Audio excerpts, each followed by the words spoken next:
Hey there, welcome back to my channel where we dive into all things growing your real estate business without ever making that dreaded cold call. If you're new here, welcome. I'm Amanda, and in today's video, we are going to be taking a look at something that is crucial to grow your real estate business on Instagram, optimizing your profile and your bio to generate leads. All right, when it comes to Instagram, first impressions matter. You have such a tiny amount of time to first capture someone's attention and then convince them to follow you. So let's really get into it and break down the key components of optimizing your Instagram profile. Let's start with your profile picture, and you absolutely need a high quality photo. It doesn't have to be a professional headshot, but ideally it is. And you want it to be very close in on your face because you have such a small area for that profile picture, and you want your audience to be able to see what your face looks like. Another tip is to keep that photo consistent across all platforms because it will help with your brand recognition. Next up is your display name, and this is different from your handle. This is a searchable field, so I would consider adding keywords that are easy for you to be discovered with, such as real estate agent or realtor. And the other thing that you want to include is your location. Not only so that it makes you easier to discover, but also if someone is looking at your profile, you want them to easily be able to see the area that you serve. The next thing you want to do is select your category, and you can choose from real estate agent or real estate. It's up to you, but make sure you do select one. Now it's on to your bio, and this is an important one. It's only 150 characters, so you really have to be concise in your message.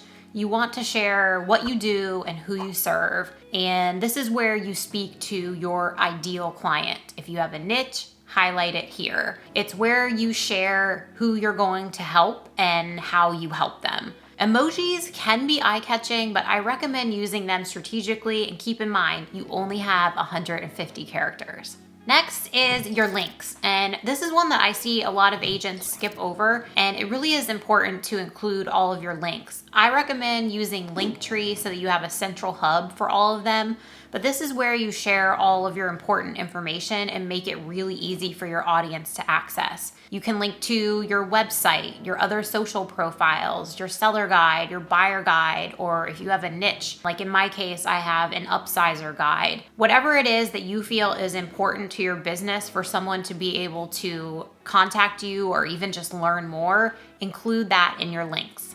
Speaking of contacting you, now let's talk about the contact button, and this is another important one. You don't want your audience to have to go anywhere to find how to contact you. That makes them frustrated, and it adds another step of agitation, which could lead to them not contacting you. So make sure that you have a button on your profile to be able to contact you. It could be by phone, or it could be by email, or it could be by both. I have both on mine because I know that people vary on how they like to reach out, so I like to make it very easy for them to pick what works for them. Last is your story highlights, and this is another one that I see often overlooked. And Instagram highlights are such a great way to save your stories and keep them organized.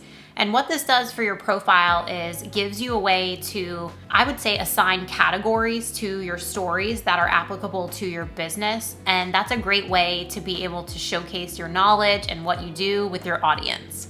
So there you have it, how to optimize your Instagram profile for real estate. There are so many real estate agents out there. It's oversaturated. So you really have to figure out how to stand out, how to be yourself, which is easier said than done, I know, but you really have to figure out how to convey who you are with your audience and speak to your ideal client. If you're interested in more videos on how to grow your real estate business without ever making that dreaded cold call, be sure to hit that subscribe button. And until I see you on the next one, take care.